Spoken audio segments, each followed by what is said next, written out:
Olá pessoal, é aqui em Xangai que fica a sede do primeiro congresso do Partido Comunista Chinês. É uma casa pequena, mas que conta a história desse momento muito importante para a história atual do país. Vem com a gente conhecer agora este local.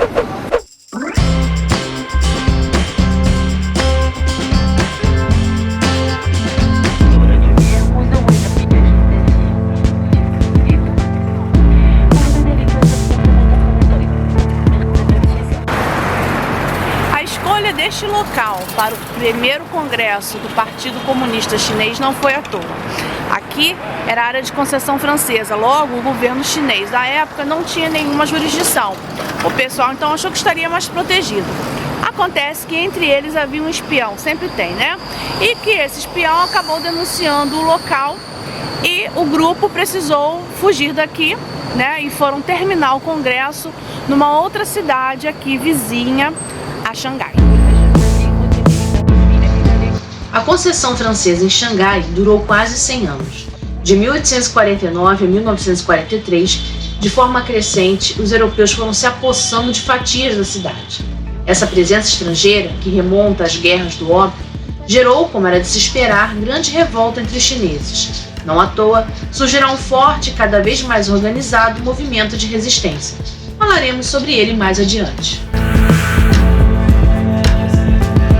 Andar por essas ruas, portanto, é percorrer os vestígios de uma história de lutas do povo chinês. A concessão chegou ao fim somente em 1943, quando a França, sob domínio nazista, assinou a devolução da área ao governo nacional reorganizado pró-japonês da China, iniciando-se, como veremos adiante, novas lutas por aqui.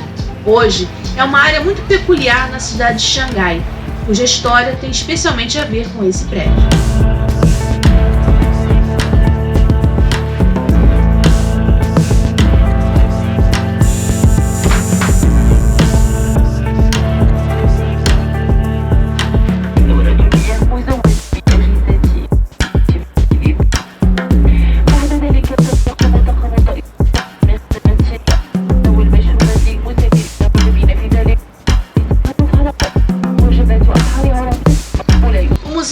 Uma exposição que, contextualizada na história da cidade, se centra nos eventos que levaram à fundação do Partido Comunista da China em julho de 1921. Documentos, fotos de personagens e até a mesa onde estariam sentadas, entre outras figuras, o jovem Mao Tse-tung, estão aqui preservados. Infelizmente, o museu não conta com textos bilíngues, o que obriga o visitante a fazer o uso do tradutor do celular.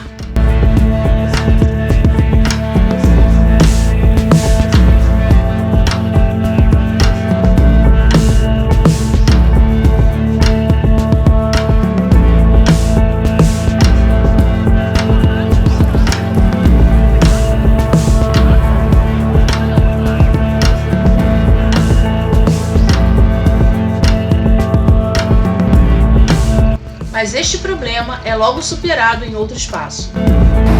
Como vocês viram, o espaço em que ocorreu o congresso é bem pequeno, mas próximo a ele há um hall, né, de exibição contando a história então do partido e o desenvolvimento da China a partir daquele congresso.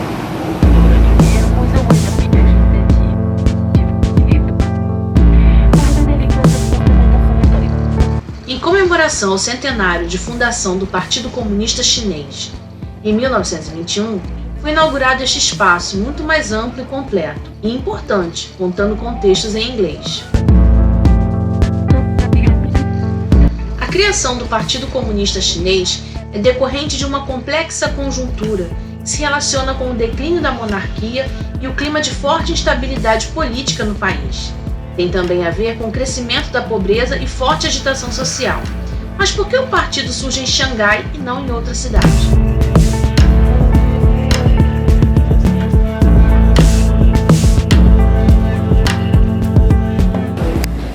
Não é à toa que o partido tenha surgido aqui em Xangai, né? Uma cidade que estava sendo industrializada, então vai surgindo uma classe trabalhadora e essa classe trabalhadora então vai entendendo, né, as contradições do capitalismo.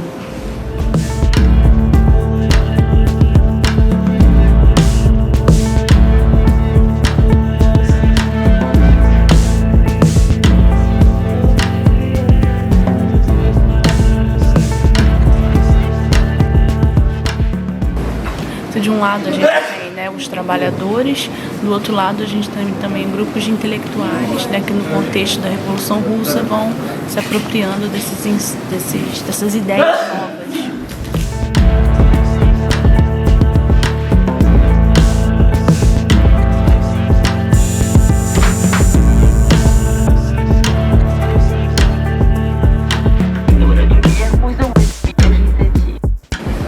Se de um lado a gente tem os trabalhadores, né, sentido na carne, essas contradições do capitalismo, de um outro a gente tem grupos de intelectuais, né, observando as ideias vindas da Revolução Russa.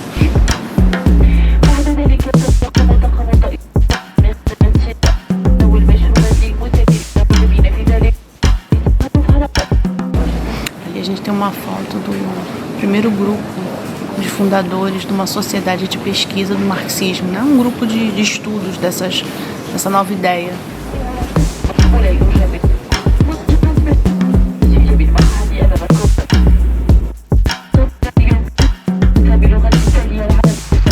Importante destacar que eram ideias que tinham forte vocação para a prática, para a geração de mudanças concretas. Bom, aí começa a ocorrer também um apoio, né, da União Soviética, numa relação, né, de até mandando pessoas para cá.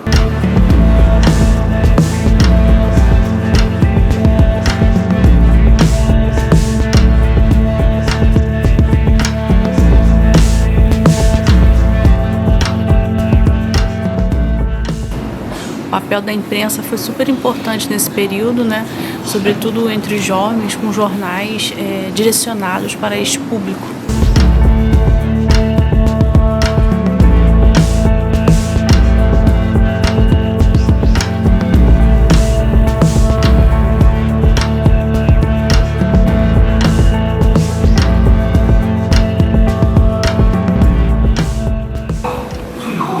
Participaram do primeiro congresso do Partido Comunista 13 delegados, né, daqui da China, e 2 representantes do Comintern. O Comintern, abreviação de Internacional Comunista, foi uma organização internacional fundada em 1919 por Vladimir Lenin e pelo Partido Comunista da União Soviética.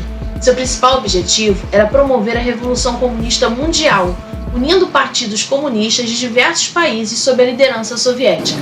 Nessa sala tem uma pequena biografia de cada um dos participantes e a gente vai observando então o posicionamento ideológico de cada um deles, né, as contradições, os alinhamentos, aqueles que traíram, né, e o fim que cada um deles levou então nessa história. Como eles tiveram que fugir, né, do primeiro local de reunião e foram para uma outra cidade, eles realizaram então dentro de um barco, né, as últimas reuniões do Congresso do Partido Comunista Chinês.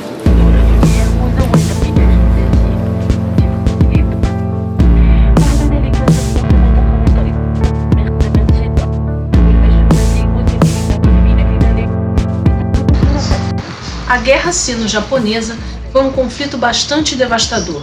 Tendo origem nos últimos anos do século XIX, ela foi especialmente violenta no contexto da Segunda Guerra Mundial, quando o Japão invade a Manchúria, alcançando territórios chineses.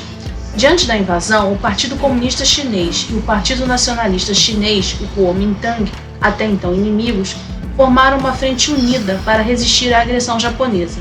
Durante a guerra, o Partido Comunista Chinês, liderado por Mao Tse-tung, desempenhou um papel crucial na resistência contra os japoneses. Assim, o partido aproveitou a guerra para expandir sua base de apoio e fortalecer suas forças.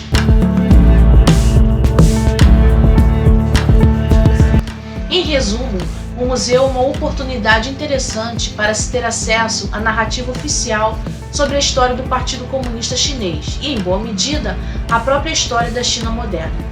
A história de uma civilização e de suas instituições em uma difícil jornada que envolveu a luta pela sua autonomia política e por conquistas sociais que fossem capazes de melhorar as duras condições de vida de seu povo.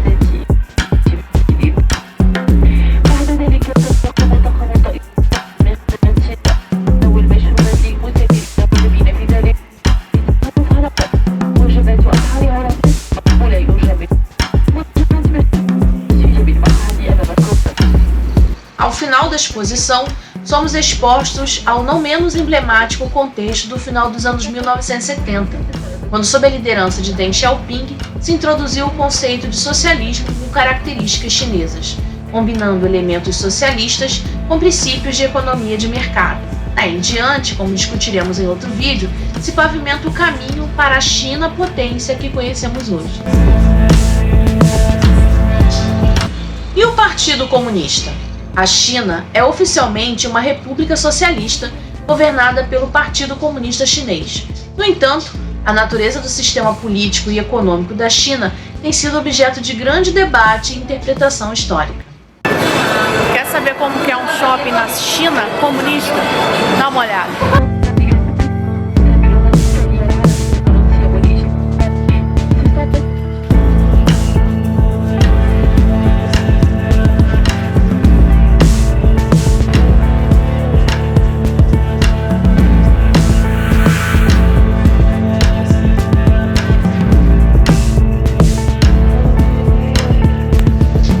Como dissemos, a China hoje é conversa para outro encontro nosso. Espero que tenha curtido e aproveitado este. Até a próxima!